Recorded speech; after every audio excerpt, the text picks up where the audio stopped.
Hello friends, आज हम लोग देखेंगे एनसीईआरटी बुक जो कि महेश कुमार बर्नवाल द्वारा लिखित है।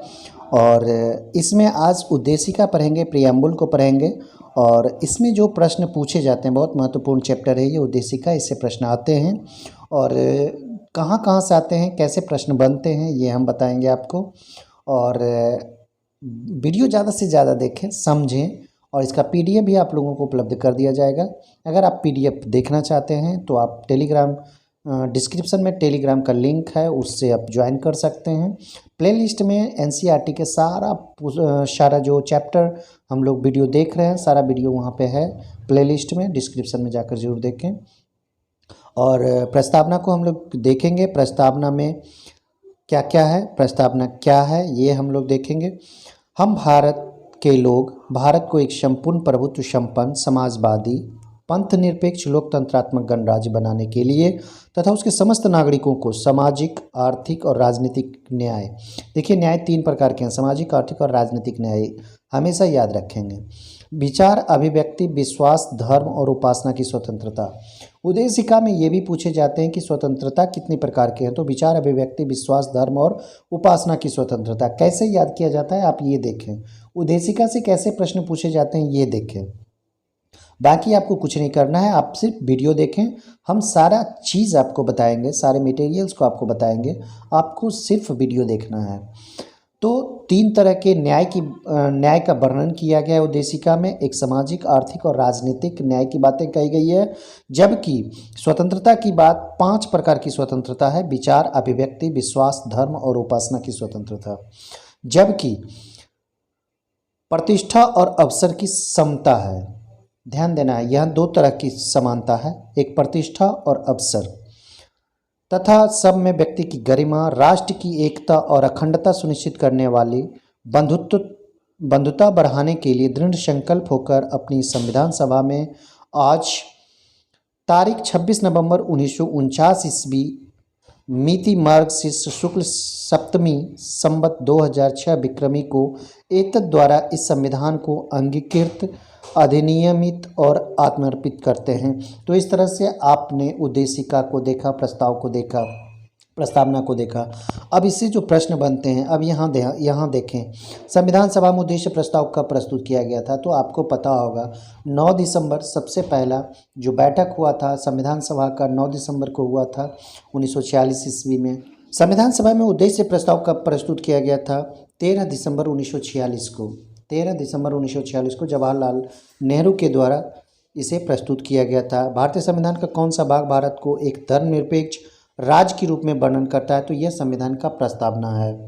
भारतीय संविधान की प्रस्तावना में भारत को एक सार्वभौम कहा गया है, समाजवादी कहा गया है, धर्मनिरपेक्ष कहा गया और प्रजातांत्रिक गणतंत्र के रूप में घोषित किया गया है। उसके बाद सर्वोच्च न्यायालय द्वारा ऐसा किस बाद में कहा गया है कि अनुच्छेद 368 के अंतर्गत संविधान की प्रस्तावना में भी संशोधन किया जा सकता है, परंतु यह मूल ढांचे का उल्लंघन करने वाला नहीं होना चाहिए। तो यह केशवानंद भारतीवाद 1973 में, केशवानंद भारतीवाद 1973 में यह निर्णय दिया गया था सर्वोच्च न्यायालय के द्वारा कि अनुच्छेद 368 यानी कि संशोधन जो किया जाता है वो संविधान की प्रस्तावना में भी संशोधन किया जा सकता है, लेकिन मूल उद्देश्य जो इसका है, मूल जो ढांचा है इसका, उसको नहीं किया जाएगा।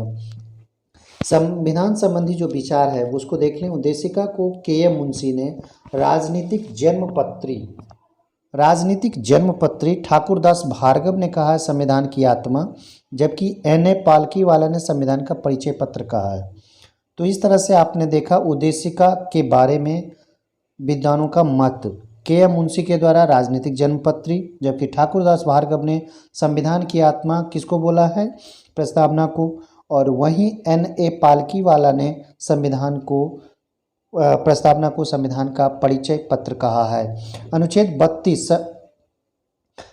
32 को संवैधानिक उपचारों का अधिकार जो है वो डॉक्टर भीमराव अम्बेडकर ने कहा है संविधान का हृदय एवं आत्मा।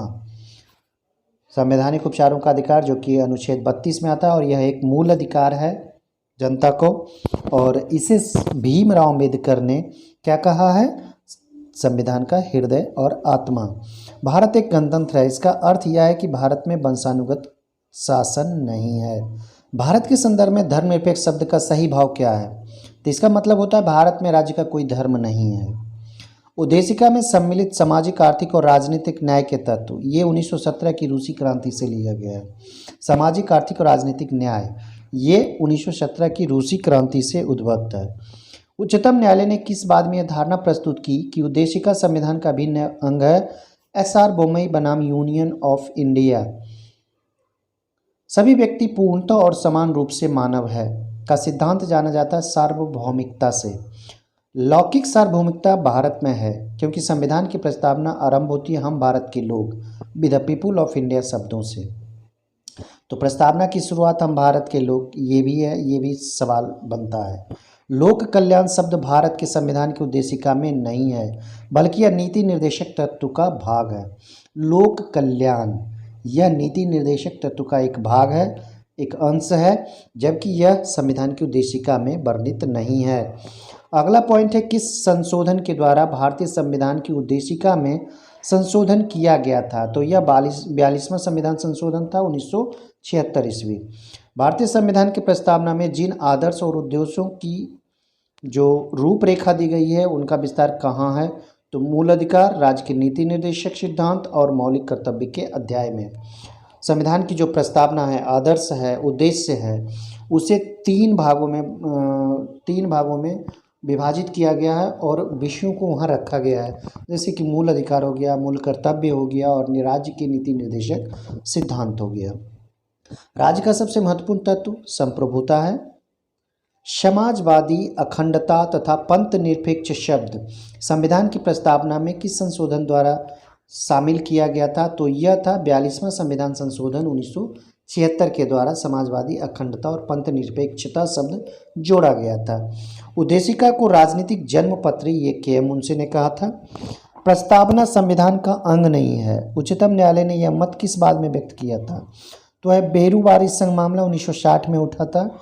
तो इसमें कहा गया था कि प्रस्तावना संविधान का अंग नहीं है, जबकि केशवानंद भारती बनाम में यह माना गया था कि प्रस्तावना जो है वह संविधान का अंग है और इसमें संशोधन किया जा सकता है।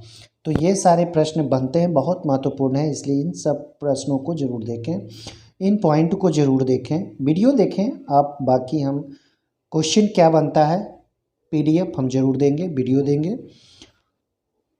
अगला और लास्ट, संविधान निर्माण में महत्वपूर्ण भूमिका निभाने वाले संविधान सभा के सदस्य सर अल्लादी कृष्ण स्वामी अय्यर के अनुसार संविधान की प्रस्तावना हमारे दीर्घकालिक सपनों का विचार है। एक नीचे है गोलकनाथ बनाम पंजाब राज्य के मामला में न्यायमूर्ति M हिदायतुल्लाह ने उद्देशिका को संविधान की मूल आत्मा कहा है। तो पॉइंट्स बनते हैं, संविधान की मूल आत्मा को, उद्देशिका को संविधान का मूल आत्मा किसने कहा? तो यह है M हिदायतुल्लाह। तो इसी तरह से संविधान का हृदय में आत्मा अनुच्छेद 32 को किसने कहा? तो डॉक्टर भीमराव अंबेडकर ने कहा है। तो दोस्तों वीडियो कैसा लगा लाइक और कमेंट जरूर करें, वीडियो को ज़्यादा से ज़्यादा शेयर करें। धन्यवाद।